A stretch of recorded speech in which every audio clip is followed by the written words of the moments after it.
in the room is Shaun, in the sense that Shaun is not at all what I thought the chairman of the Tolkien Society would look like.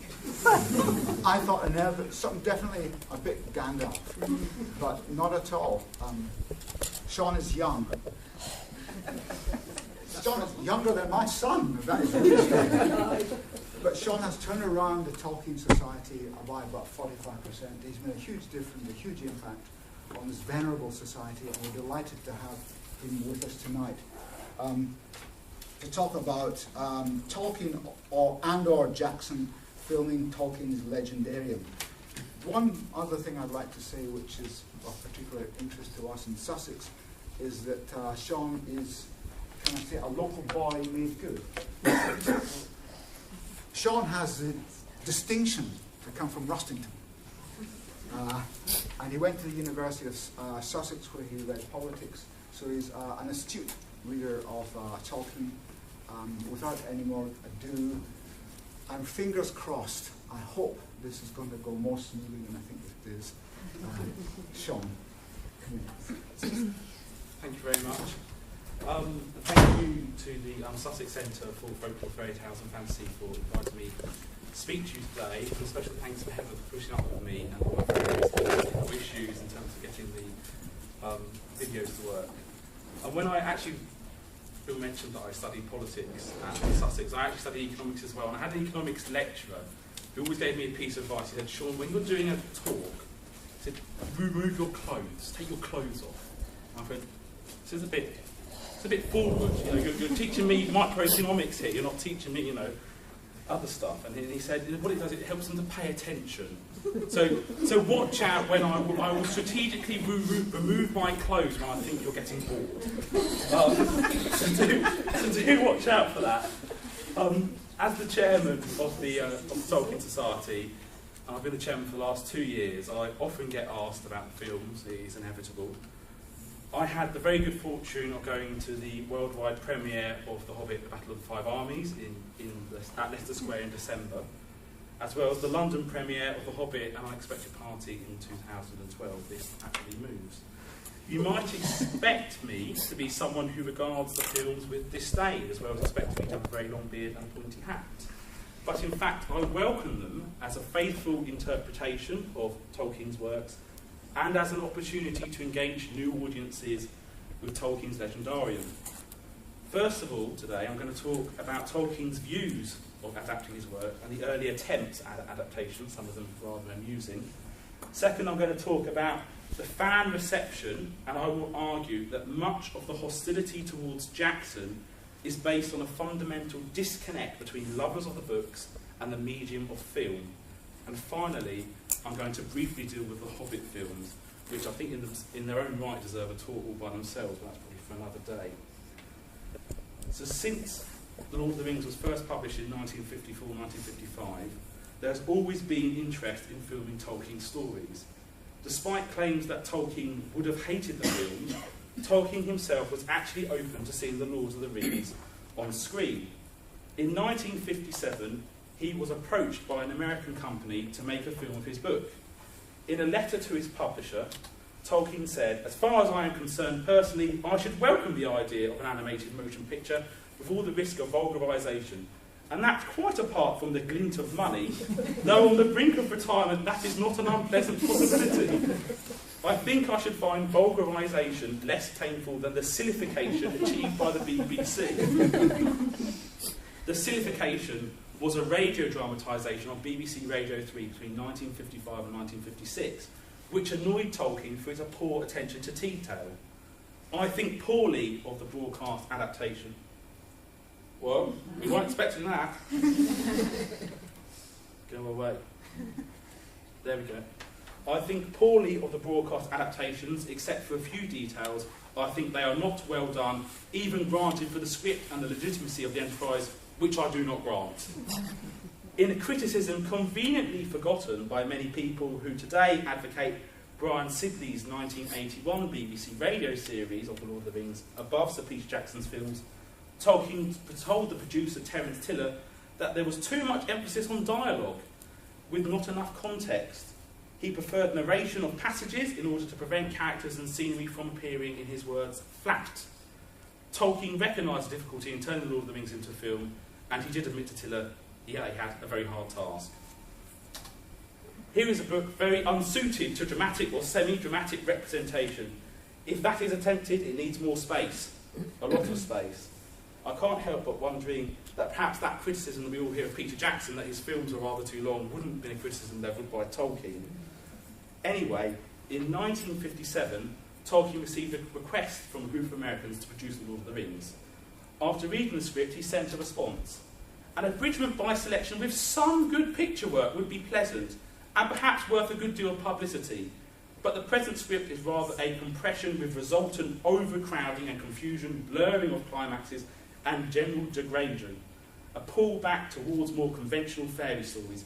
People gallop on about eagles at the least provocation. Lorien becomes a fairy castle with delicate minarets and all that sort of thing.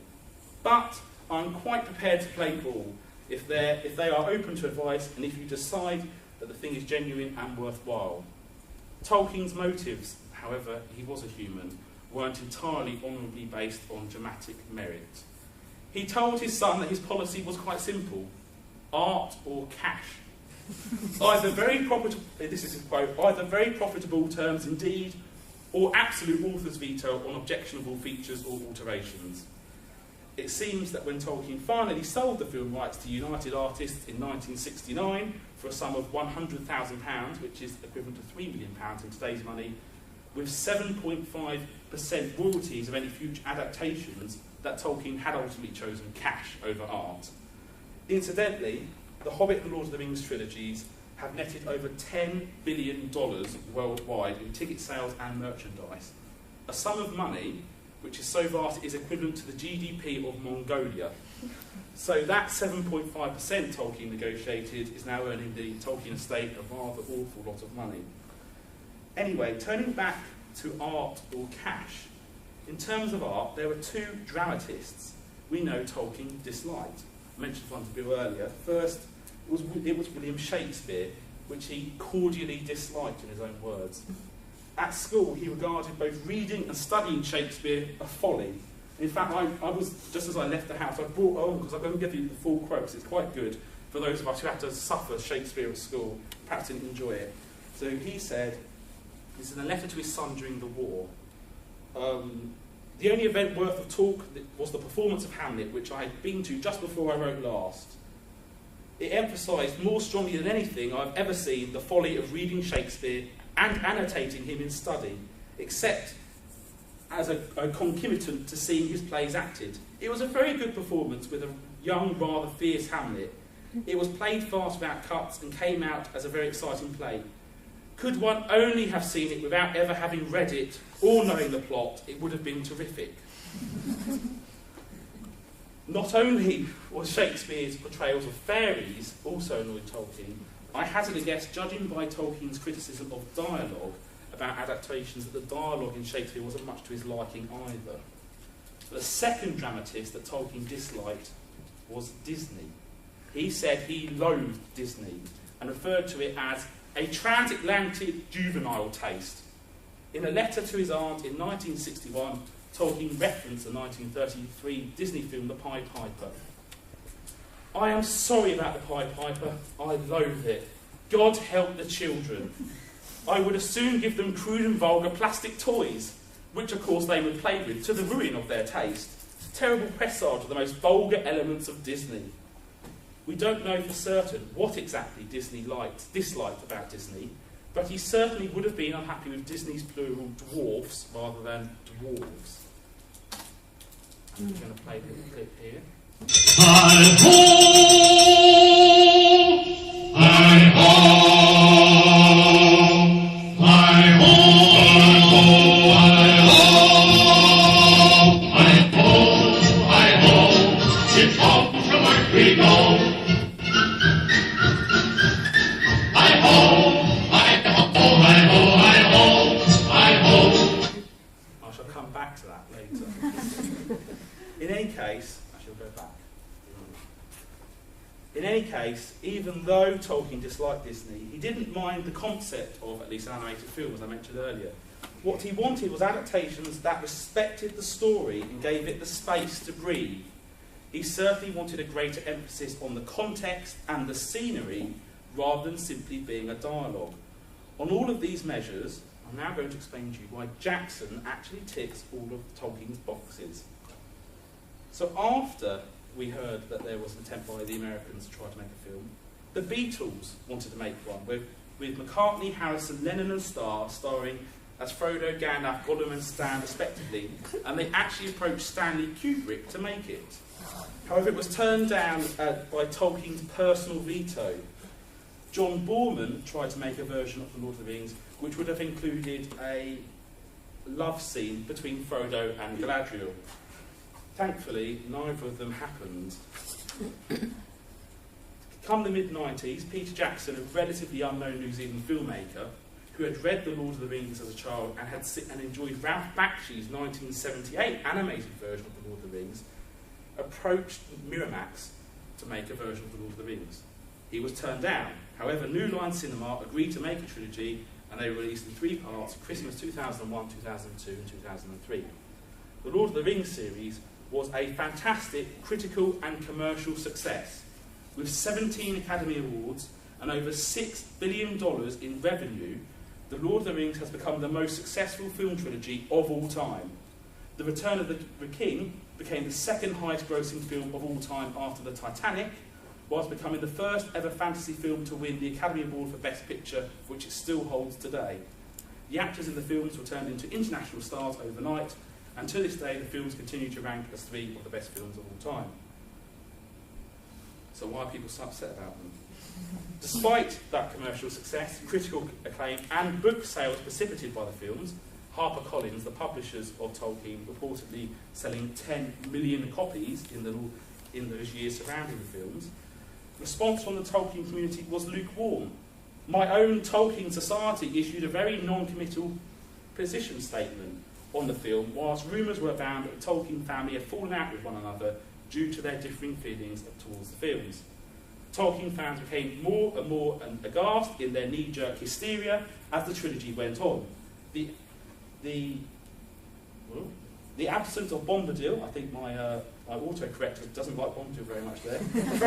Frodo's age, Aragorn's reticence to become king, Gandalf's self-doubt and Faramir's initial desire for the ring were all lambasted by die-hard Tolkien fans. This is all despite the fact that not only did Jackson employ well-known Tolkien artists John Howe and Alan Lee in order to create an environment that matched the visual canon Tolkien fans had become accustomed to. Indeed, with a runtime of 11 hours for The Lord of the Rings, it can barely be claimed that Jackson didn't give the story room. He resisted attempts to cut his films down and was determined to tell the story in its fullest extent. All of the major elements are present, as are all the major characters, locations and events.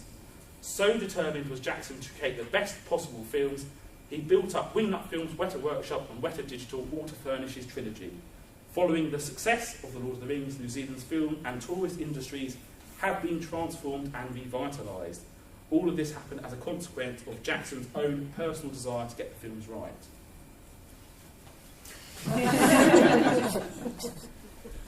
It is an oft-heard complaint that much of the on-screen dialogue is unoriginal. But as Tolkien observed, there isn't that much dialogue, which is why Tolkien had complained that the BBC radio series felt compressed. For instance, did you know that the dwarf Ori in The Hobbit doesn't say a single word in the entire book? But Jackson, Boyens and Walsh did their very best to lift as much as possible from the books. The Balrog reached the bridge. Gandalf stood in the middle of the span, leaning on his staff in his left hand, but in his other hand, Glamdring gleamed, cold and white. His enemy halted again, facing him, and the shadow about it reached out like 2 vast wings. It raised the whip, and the thongs whined and cracked. Fire came from its nostrils, but Gandalf stood firm. "You cannot pass," he said. The orcs stood still, and a dead silence fell. "I am a servant of the secret fire, ruled of the flame of Anor. You cannot pass. The dark fire will not avail you, flame of Udun. Go back to the shadow, you cannot pass. The Balrog made no answer. The fire in it seemed to die, but the darkness grew. It stepped forward slowly onto the bridge, and suddenly it drew itself up to a great height, and its wings were spread from wall to wall. But still Gandalf could be seen glimmering in the gloom. He seemed small and altogether alone, grey and bent like a wizened tree before the onset of a storm. From out of the shadow a red sword leaped flaming. Floundering glittered white in answer. There was a ringing clash and a stab of white fire. The Balrog fell back and its sword flew up in molten fragments. The wizard swayed on the bridge, stepped back a pace and then stood still. You cannot pass, he said. With a bound, the Balrog leaped full onto the bridge. Its whip whirled and hissed. He cannot stand alone, cried Aragorn suddenly, and ran back along the bridge. Elendil, he shouted, I am with you, Gandalf. Gondor, cried Boromir, and leaped after him. At that moment, Gandalf lifted his staff, and crying aloud, he smote the bridge before him. The staff broke asunder and fell from his hand. A blinding sheet of white flame sprang up. The bridge cracked. Right at the Balrog's feet it broke, and a stone upon which it stood crashed into the gulf, while the rest remained, poised, quivering like a rock, thrust out into the emptiness. With a terrible cry, the Balrog fell forward, and its shadow plunged down and vanished. But even as it fell, it swung its whip, and the thongs lashed and curled about the wizard's knees, dragging him to the brink. He staggered and fell, grasped vainly at the stone, and slid into the abyss. Fly, you fools, he cried, and was gone. That is one of the most powerful passages in The Lord of the Rings, and I think it compares rather favourably to the actual film example. You cannot pass!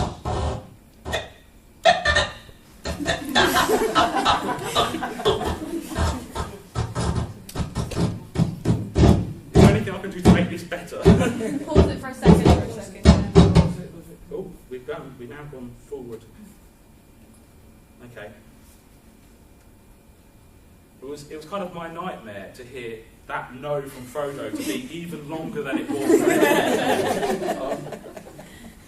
I'll talk about Frodo in a minute, but I have to say he's Elijah Wood's Frodo really does me no favours. I mean, it really does. Let's see if we can go again.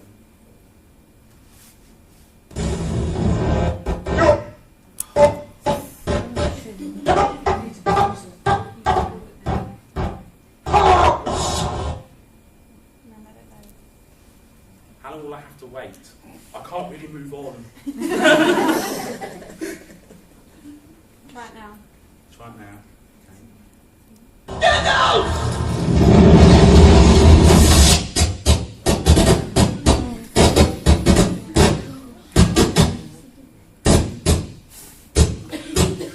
I've lost my mouse.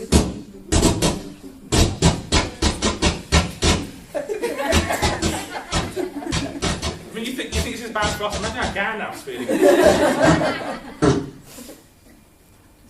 I don't have a mouse anymore.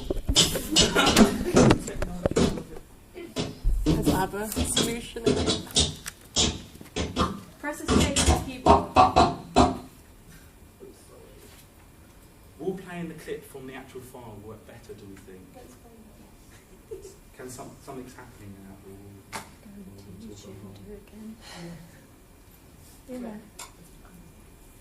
It was all very happy on my laptop.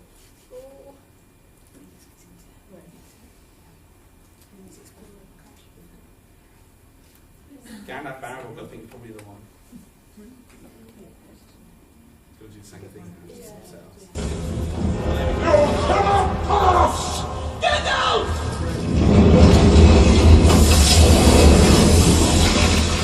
I will ascend to the secret fire, wielder of the flame of Arnor. That fire will never fail you, flame of Udun!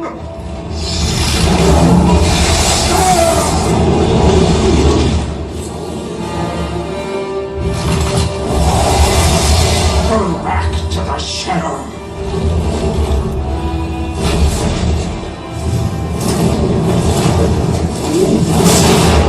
You shall not pass!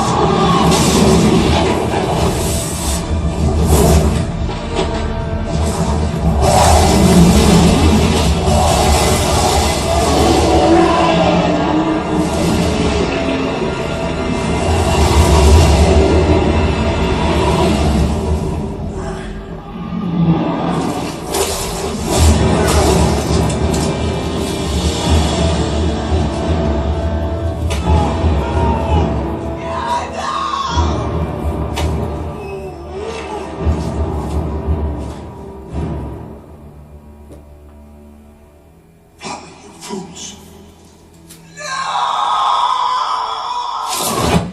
I think even the most stern critic of the Jackson films would have to accept that that was pretty accurate to what I read out. There are other magnificent scenes which fully encapsulate the majesty of the story. Going back to the 1956 radio adaptation of The Lord of the Rings, Tolkien posed the question to the producer Terence Tiller: can a tale not conceived dramatically but epically be dramatised?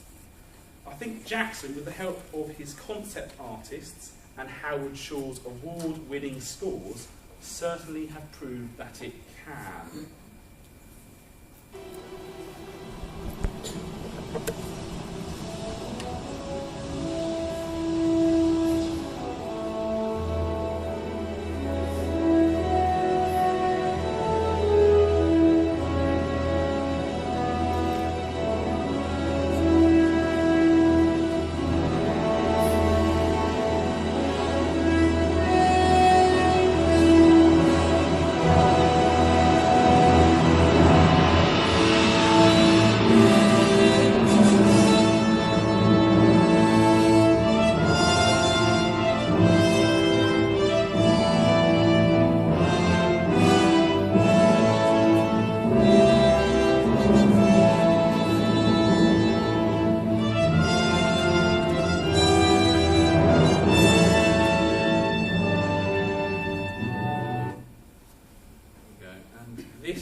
Emphasises the majesty of the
With all that in mind, why are the films so very controversial with Tolkien fans? For a start, as I mentioned earlier, there are a number of silly and humorous scenes which jar rather pointedly with those ones with the epic tales that Jackson was trying to convey. Those of you who've been seeing the Hobbit films will be very familiar with this one.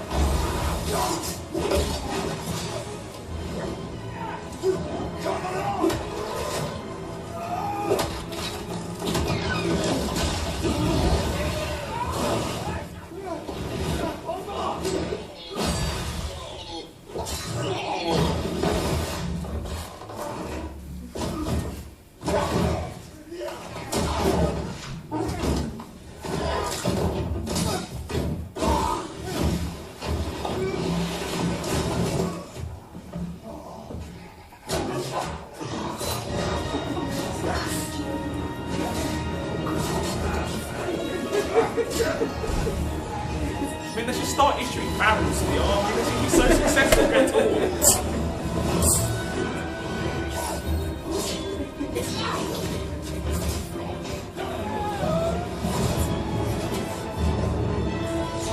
I think this is Legolas trying out for the gymnastics.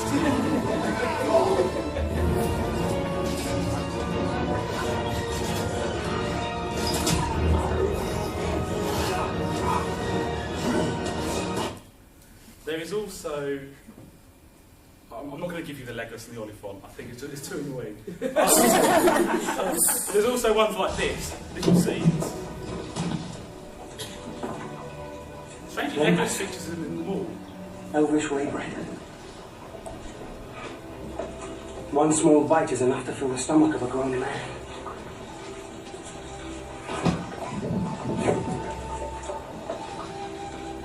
How many did you eat? 4.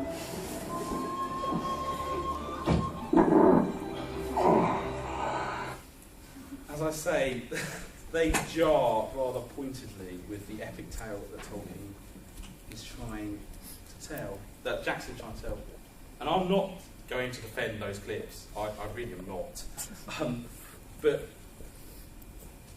I did have some more clips, as I said, of Orlando Bloom prancing about. But I thought it was best to save us all from that particular pain. But there's one more criticism of the Lord of the Rings films that I couldn't go without.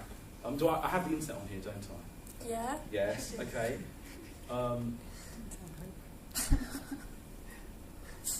It's Wimpy Frodo. I want my link to work link. Go to the link. Yeah, it didn't work for me either. I think you might have to copy. Control click didn't work. No. It didn't love me. Yeah, it's a oft-heard complaint that Frodo is a bit wimpy. And I found this clip online on YouTube. So YouTube. I get knocked down, but I get over it. I get knocked down, but I get over it. You never know me down. I get knocked down, but I get over it. You never know me down. I get knocked down, but I get over it. You never know me down.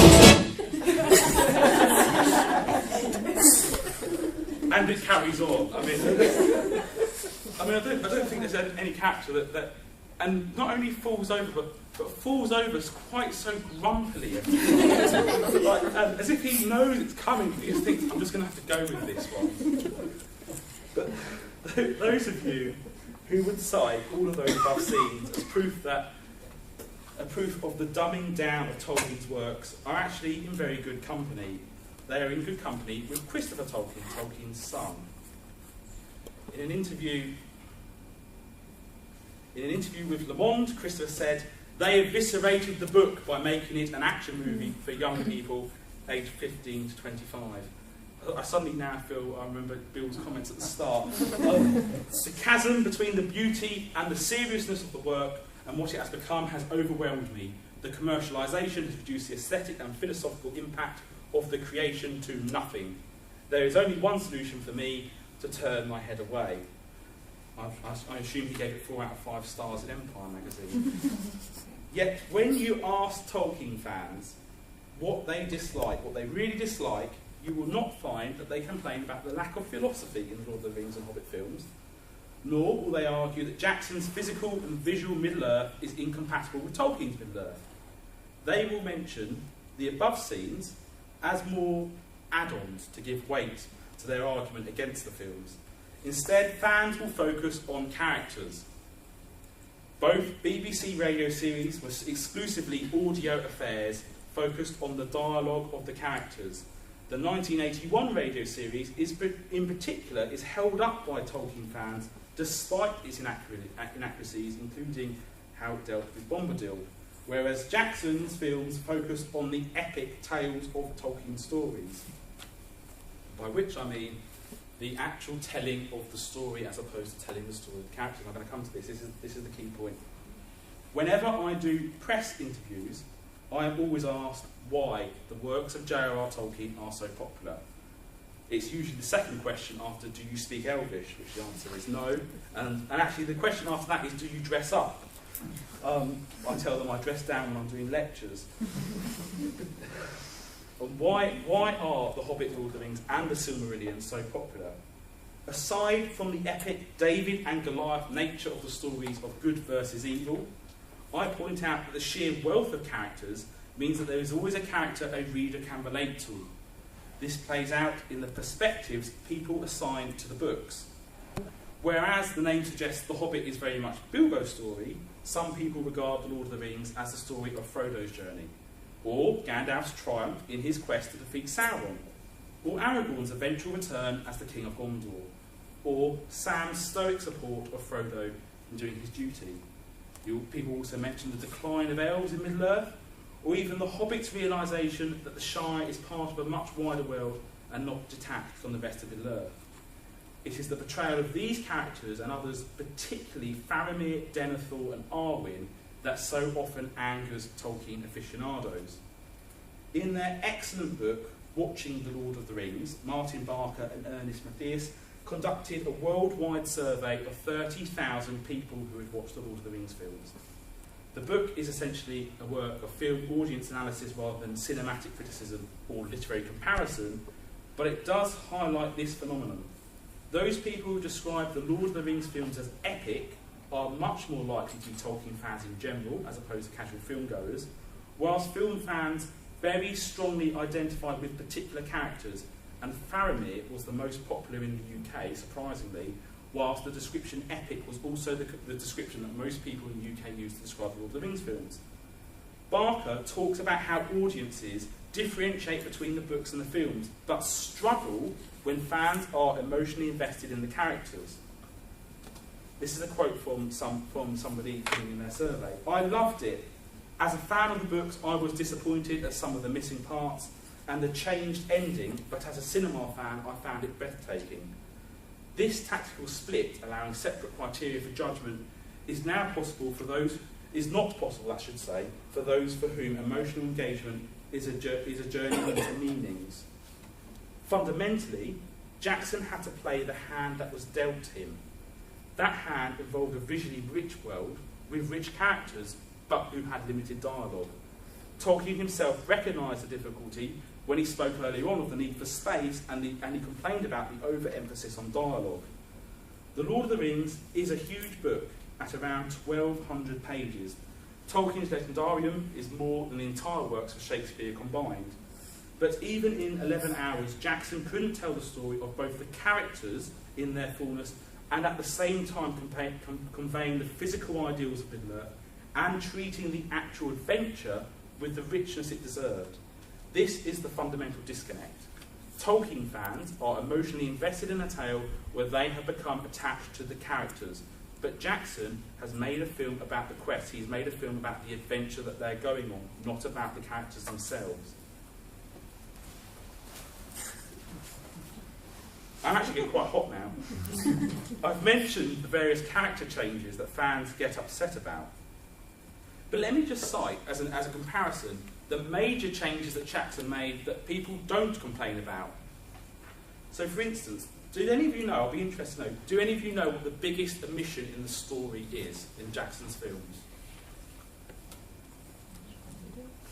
I heard of Bombadil. You're kind of right. It is 100 pages are totally missing, and it is the period from when they leave the Shire to when they arrive at Bree. It's 5 chapters in total: Shortcut to Mushrooms, A Conspiracy Unmasked, The Old Forest, In the House of Tom Bombadil, and Fog on the Barrow Downs.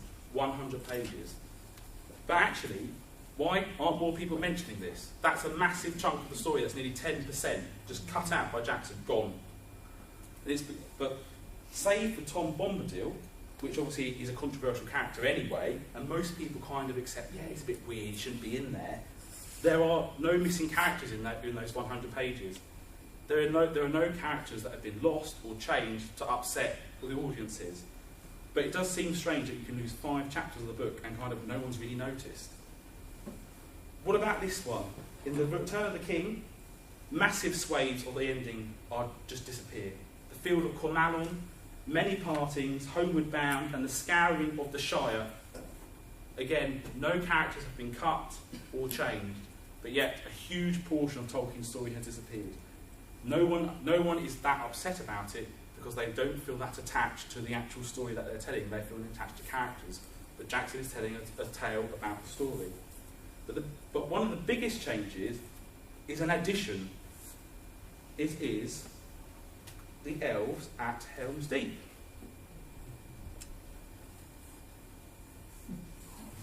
Well, that's not going to work then, is it? No, okay. It was quite a good picture. They aren't in the book, but very few fans actually chunder about it. which it's always surprised me.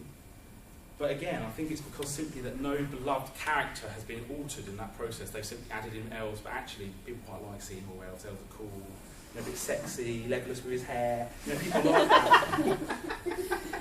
Fundamentally, Jackson created a world which was visually perfect and textually accurate to the spirit of the quest.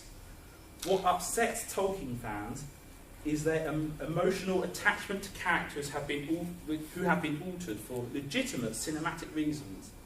Let me just focus on Faramir for a second. Faramir is the one that, in my experience, most people will moan about. Most people will moan about Faramir. In the book, he is a man of high nobility who valiantly helps Frodo. In the film, he removes Frodo from Ithilien to Osgiliath and threatens to take the ring. Now that is a massive change. But in doing this, Jackson has fixed a plot hole in Tolkien's story. The ring, Tolkien tells us, the ring is evil, no one can resist it, you'll all be destroyed, especially men who particularly want it. Yet, Frodo encounters Gandalf, Bombadil, the entire Council of Elrond, Aragorn and the Fellowship of the Ring, Galadriel, and Gollum and Faramir, who all could take the ring at any point and yet don't do so. Frodo's staggeringly good luck that he keeps repeatedly happening to encounter the very few people who can resist the ring would probably not play quite so well on screen. Jackson and lovers of books are fundamentally talking across cross purposes. Other fandoms, like Marvel Comics and Star Trek, have to deal with multiple continuities existing at the same time. They're able to deal with this uncontroversially and without rancour. Those in Tolkien fandom need to learn to do the same. Actually, Jackson fares rather better, even by Tolkien's own judgments, bearing in mind that Tolkien wrote a novel and not a screenplay. Now, I can't talk about filming Tolkien's legendarium without going into the Hobbit films. Now, obviously we haven't seen the extended version of the final one yet, but I am going to talk about this here. And to a certain extent, this does deserve, as I said, a talk all by itself. But anyone who has read both those books will know how very, very different they are. Not only is the tone different, but the environment feels very strange too. Of course, this is because The Hobbit wasn't originally conceived as being part of the same world as the Silmarillion, forcing Tolkien to revise, and perhaps those of you familiar with comics would use the term retconned to match The Lord of the Rings. As an example, when I read The Hobbit, I get descriptions of weird singing dwarves. When the dwarves meet Bjorn, the big man was frowning at first, but they did their very best to be frightfully polite and kept on nodding and bending and bowing and waving their hoods before their knees in the proper dwarf fashion, till he stopped frowning and burst into a chuckling laugh. They looked so comical. This is Tolkien's description. Now, I don't know about you, but this description of these weird dwarves singing with coloured hoods sounds a little bit familiar to this. Hi-ho! Hi-ho! Hi-ho! You had enough of that now. That's not going to work, is it? Hang on, where's that clip? Yeah, there it is. But Jackson tried his very best to try and marry this kind of fey sing-songness in The Hobbit with the Lord of the Rings films. Jackson's fundamental problem was he had to marry this very strange book with the films that he'd already made. The Lord of the Rings had set the tone for him, but he tried his best. And this is an example where I think this is a very interesting example for me, where Jackson took the essence of The Hobbit and those weird poems and songs that I have sailed on the Black Key one, but he tried to make them look like they were something that could fit in the same environment as his Lord of the Rings films. The One Ring.net helped me out with this one, I think.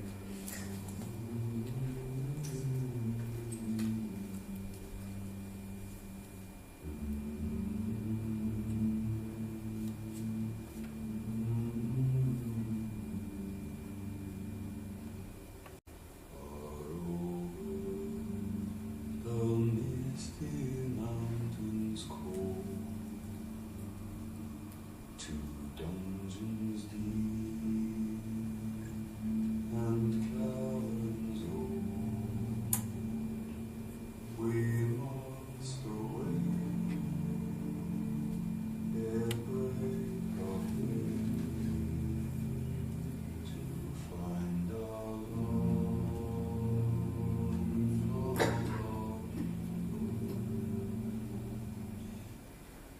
always wondered, this just popped into my head there, seeing Gandalf smoking, how has he never had lung cancer?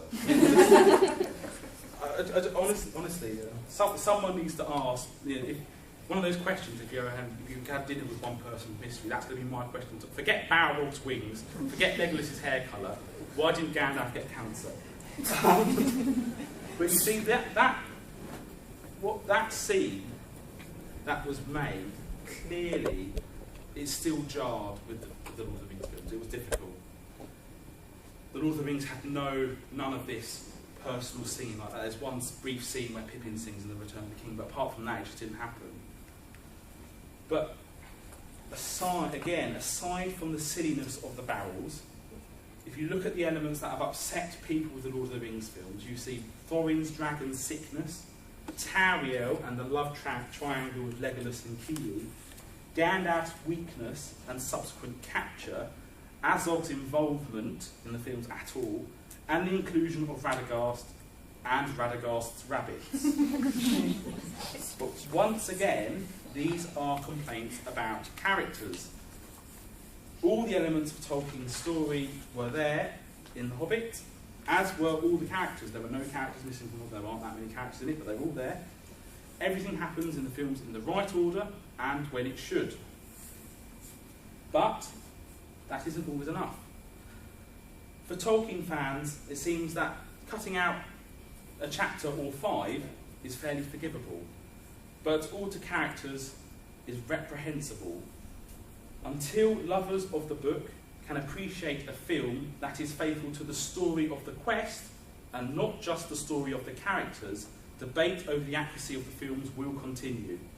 Whereas the animated films of the late 1970s, if any of you have seen them, they are a laugh, are simply laughed off and ignored as patently ridiculous, Jackson is ridiculed because he got so close to what a lot of people regarded as a perfect adaptation of the Lord of the Rings films. But instead of criticising him for the relatively minor changes he made to the story, we, and I certainly do, should applaud him for the sympathetic attitude he took to adapting Tolkien's works, the accuracy with which he did it, and the millions of people around the world who now own a copy of The Lord of the Rings on their bookshelves. In answer to the original question, Jackson or Tolkien, the answer is you need both. Thank you very much.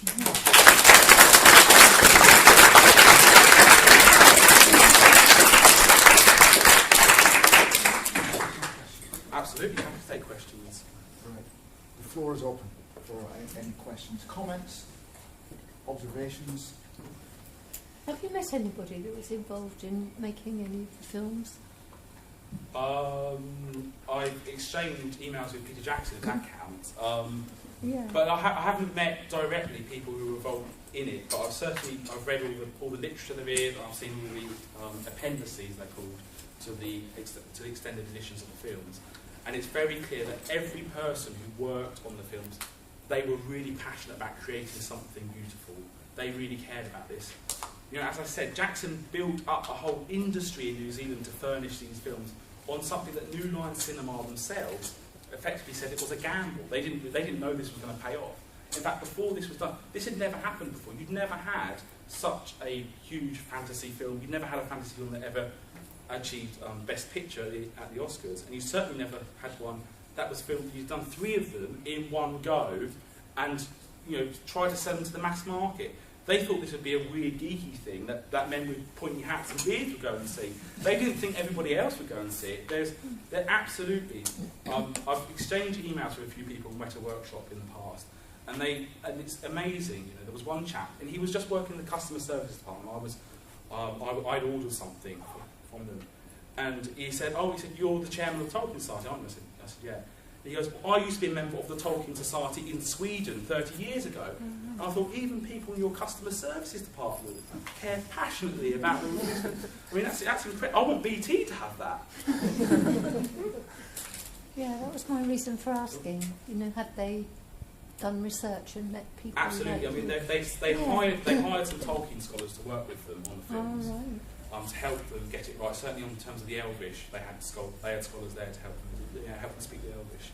Absolutely. And in the Hobbit films, they had, because the Hobbit films obviously included this whole thread about Gandalf and the White Council, which slightly goes into the unfinished tales. They had a Tolkien scholar in the US who was basically their legal advisor, saying you can say this and you can't say this. So one of the scenes where you see this dilemma that Jackson had was in the first film, where Bilbo asks Gandalf how many wizards are there, and Gandalf says that there are 5 and he can't remember their names. Of course, their names are in a book that he's not allowed to use. And that's the reason they don't have the rights to the book in which those names are revealed. Thank you. I was just wanting to ask about the other characters in The Hobbit that I don't remember appearing in the book, although I did read it a long time ago. Like the big orc, is he called Azog? Where do those come from? Where are they from? Azog is a orc that is actually killed earlier on in the story. He's not in the Hobbit book, he's been added in, but he is from Tolkien's works. So he's an orc that was killed in the Battle of the Wolves and Orcs. So that's part of the Silmarillion, is it? It's actually included in the appendices of the Lord of the Rings, which is why they can include it. If it was in the Silmarillion, they couldn't include it. Thank you. You can probably answer this question about any adaptation, but do you think it's fundamentally unreasonable for someone who's a fan of the book to expect the same experience from the film? You know, if you love the book, read the book. If you want to experience the book in another medium, watch the film. Yeah, I absolutely. I think the problem is that what fans are doing is they're judging the film on the book's terms, and it will never live up to it. It will never live up to it. All those passages, you know, there's one passage missing. A fan will hold on to that and say that line wasn't in there, even if everything else was perfect. And that's the problem, because they are different. They are different media. They aren't going to be the same. But actually, when you read the text as Tolkien wrote it, and you watch many of the passages that Jackson produced, you see that they are incredibly similar. The Balrog one is a perfect case as an example. People definitely do that with the Game of Thrones series as well, comparing it to the books and like the changing of the names, and they get really angry. I've read both and I've watched both, and I'm a big fan. And it's just like, enjoy it for what it is. Exactly. And the thing is that you know, there are tens of millions of people who very, very happily went out and watched Lord of the Rings 5 times. Seriously, it's like my favourite. I've loved the books since I was a kid, and just I can't fault them. I really can't. There is a slight. One thing I will say, there is a slight generational difference. Younger people seem to be able to much better hold the book and the film as separate entities and appreciate them for their differences. Older generations seem to have a bit more of a struggle with that. They seem to be very tired, and that may simply be because they've lived with the Lord of the Rings for a lot longer. I don't know. That would be interesting to know that. Any other questions? Sorry, I read an article about how The Hobbit included a lot of the appendices from one of the Lord of the Rings books, is it? Where are the appendices They're from? in the back of the Lord of the Rings. Okay, so once you finish the story, Tolkien gives you even more stuff to read through. Yes. Did the decision, I don't know whether you know this or whether anybody knows it, but did the decision to use the appendices in The Hobbit come from the producers who just wanted to get their money's worth from the rights that they'd bought, or a real passion to tell all of the stories while they could? Yeah, I do know this answer. I mean, first of all, you often hear this, and I hear this all the time, that Jackson's decision to make 2 films and then change it to 3 is because he's a money grabber, right? I don't buy this argument simply because he has a lot of money. He has a lot of money. He does not need more money. Anybody who's studied Jackson as a producer will know that all his films are long. He does this all the time. He does the shots from every different angle all the time. This is just what Jackson does. And I think what happened was he got to the end. He got to, I think it was August, July 2012, and he thought, oh my God, how much have I shot here? I'm going to need to make 3 films, and he made 3 films. In terms of the appendices, I think it was a natural. To them, they saw it as a natural way of tying in the Hobbit with Lord of the Rings much better. So you're kind of getting Gandalf's backstory, you're getting Saruman's backstory, Sauron's backstory. I think that's why they wanted to utilise this, because actually it creates that thread of, you know, Saruman, he's a bit dodgy, isn't he? And then obviously in the Lord of the Rings you see, oh yeah, he's definitely dodgy. And, you know, that is essentially what they've done there.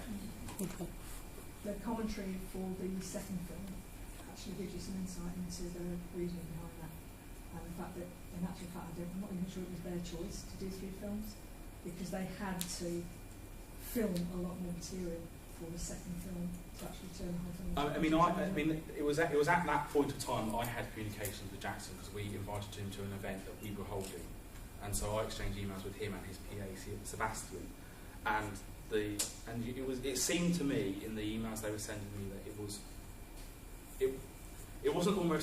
almost wasn't a decision. It was just an inevitability. They'd filmed so much, and they thought, oh, this is. We thought the Return of the King was long. These are going to be massive if we put these out. So yeah, but what I will say is I think the decision to so late in the day go from 2 to 3 films has damaged them. It's damaged the final film really badly, because I'm going to tell you about the final film now. So if you haven't seen it, you don't need to go now. Because the dragon disappears fairly quickly in the final film, and actually it creates this weird anticlimax. And it's because actually the division of the 2 films was very different. It was going to be divided at Lake Town originally, and where actually there was a very clear, you have one film about the journey, one film about the dragon and the battle. Actually the dragon got messed up in the whole thing, and it's very, very difficult for them to have dealt with that. I think actually the Hobbit trilogy has been really damaged by that, and in a funny way I think it might have been a better decision if they'd been a bit more ruthless in cutting out some of the scenes and sticking to 2 films earlier on. So what actually is it about the Tolkien fans? Why are they so passionate? Why do they get so hysterical?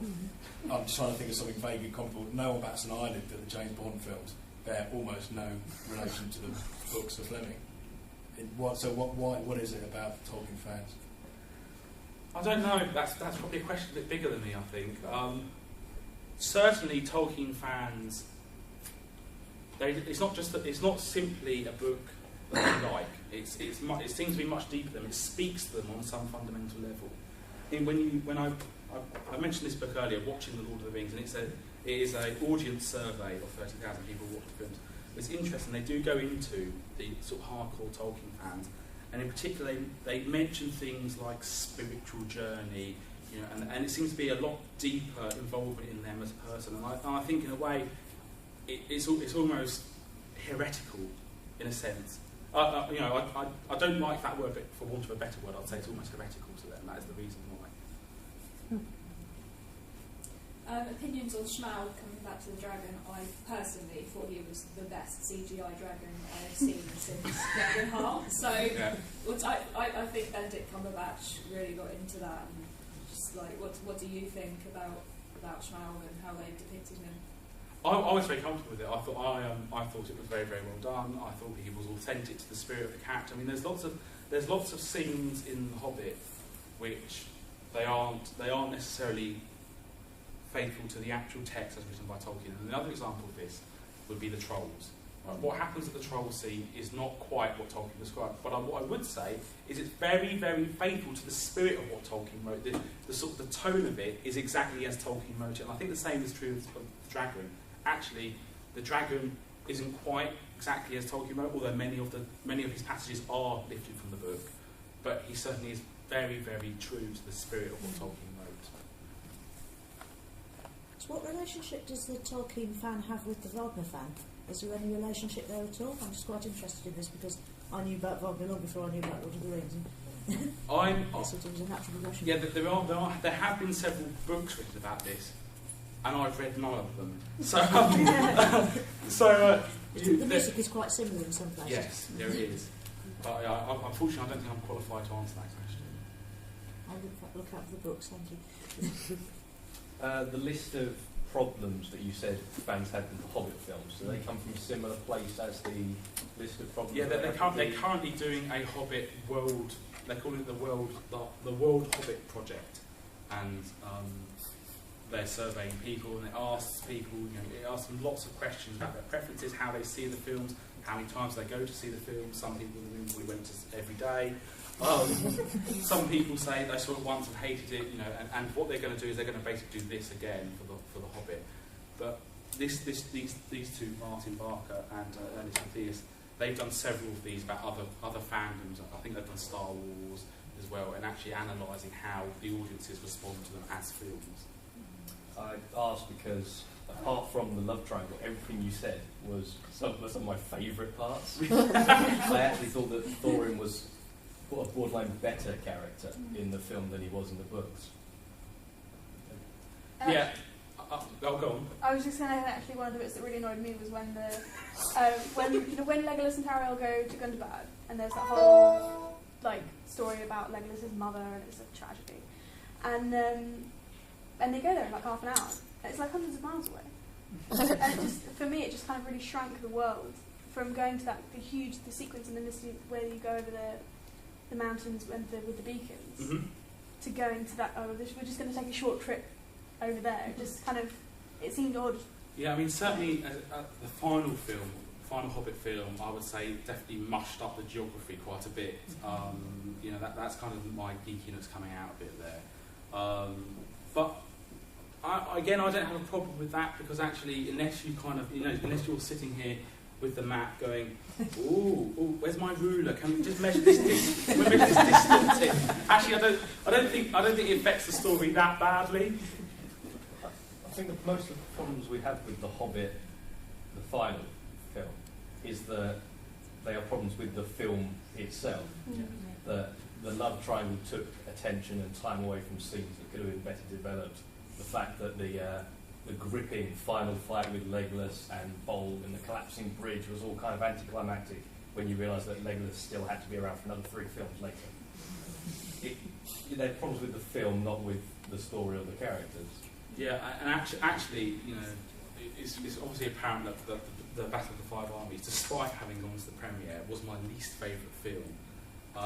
And in particular, my major criticism of it is it doesn't end. There's no ending to it. What happens is Thorin dies, and that's it. They just go home. I mean, I'm not joking. There's no funeral for Thorin. There's no division of the treasure. There's no Dane becoming king. There's no Bard becoming king. And actually, all that happens, Thorin dies. They go, and he goes, right, I'm going home now. Come around for tea when you're passing, and then they just go home. And actually, where's the end of the story? And I kind of think, again, Jackson did in this instance. He basically tried his very best not to do Return of the King, where Return of the King ended 5 times. He's now made a film that didn't end at all.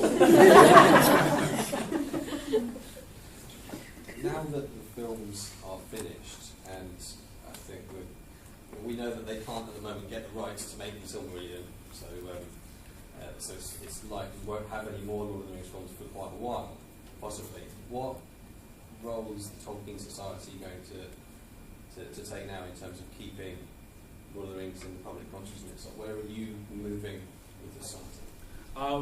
First of all, I actually wrote a blog post on the Tolkien Society website on Sunday, saying that I think more Lord of the Rings films will come very shortly. The reason I think that is actually because these made $10 billion, right? I want a piece of that. Like, I'm going to put in a bid to remake those. Bearing in mind, The Lord of the Rings has already been remade once. It was an animated film in '78. It's been on the radio twice. It's been on the stage. Actually, in a few years' time, another director will come along and want to remake these again. I think it's more likely with The Hobbit. I wasn't going to say predict, because I don't want to get caught out, but I would imagine that in about 20 years' time we'll see an animated version of The Hobbit, a kind of Pixar-style film, in a single film, because it's just inevitable. And we've seen with Spider-Man, that's now been rebooted twice, Batman's been rebooted twice, Fantastic Four's been rebooted, Superman's been rebooted. Why can't The Lord of the Rings be rebooted on The Hobbit? I think it's more likely with The Hobbit, because it was they were a worse trilogy than Lord of the Rings. But similarly, The Lord of the Rings made a lot more money, so it's going to be attractive for somebody to want to do that. So don't rule out any types of films, and similarly, don't rule out the possibility of the Silmarillion either. Or the Children of Húrin. Pardon? Or the Children of Húrin. Or the Children of Húrin. TV series out of that. When Tristan Tolkien is no longer with us, he is now 90. We don't know what decisions the Tolkien estate will make. Certainly, we know that come 2044, all the books will be in the public domain. So if I were them, I'd be thinking, should we wait? Should we sell them now and get some money in, or wait till 2044 and get no money? And bearing in mind this will be a younger generation, and the division of the estate is complicated with family affairs, as they're getting less proportionally each. So I think, give it 10 years, you'll see the rise of the Silmarillion, or the Children of Húrin, as you say, sold. I think with the Silmarillion, as we come onto this subject in a roundabout way, I think it's more likely to have as a TV series in the Game of Thrones style, But there are several stories within the Silmarillion that could be done. Say the Children of Húrin, Beren and Luthien, or the Fall of Gondolin would make very, very good films in their own right. But you can't ever, I mean, people talk about filming the Silmarillion, it's a nonsense. It's like filming the Bible, you just can't do it. It's not possible, because like the Bible, it's lots and lots of stories all added up together, and the Silmarillion is the same. I mean, in terms of the Tolkien Society, the Tolkien Society was founded in 1969 in London, and in 1972 we approached Tolkien himself and said, will you be our president? And he said, yeah, all right. And we then gave him a big jar of tobacco to thank him for that on his birthday the following year. So to this day he remains our honorary president, and his daughter Priscilla is our honorary vice president. The Tolkien Society membership has doubled in the last year, and it doubled when the Lord of the Rings films came out as well. I don't think the Tolkien Society has anything to worry about. Certainly in my period as chairman, I've kind of shaken things up a little bit. We now have a shiny, nice new website where people can come along, and we have 30,000 followers on Twitter, we have 50,000 followers on Google+, 10,000 people on Facebook, and we have a Facebook group that 20,000 people in just discussing stuff. So actually the Tolkien Society, what I've tried to do is make it relevant into the digital age as much as possible. So for instance, last year we actually introduced for the first time, it seems weird now how late this was, online membership, where we don't get postal stuff. And actually the Tolkien Society is now thriving, and what we're fundamentally going to be doing is we're going to keep on telling people, well look, actually, we're not anti the films, we're just very, very, very, very, very, very, very pro the books. And that is going to continue to be the Tolkien Society story. In terms of any film adaptations or any kind of future publicity, I mean, I do a lot of publicity already. I will see it as a shameless excuse to promote the society and promote Tolkien. Do you ever foresee happening, like what's now happening in the Star Wars universe, of these sort of spin-off films that aren't connected to the main chronology? Do you ever see that happening within the world of Middle-earth? I think in terms of another film popping up, I think it's highly unlikely Jackson will do it, because I think Jackson is kind of worn out by the whole endeavour. But actually, the one place I would turn to where this could happen, I don't think this is likely to be honest with you, but I think where it could happen would be the story of Aragorn and Arwen in the appendices. That would be the thing, if I were a film producer, that would be the one I'd pick up. And actually, to a certain extent, it may be something Tolkien fans will be able to cope with more, because there's such little that Tolkien wrote. Somebody could fill it all up on the screen and be like, well, it doesn't matter, doesn't contradict anything Tolkien wrote. But honestly, I don't think it's very likely at all, to be honest with you. I think if they're going to do it, they want another epic adventure. Yeah. They're not going to want a love story. They tried that in The Hobbit and nobody liked it. Any more questions? Shaun, that's been great. I think we've really enjoyed that. And I hope you'll come back again to talk about the Hobbit at some point. I think you just caught me out there.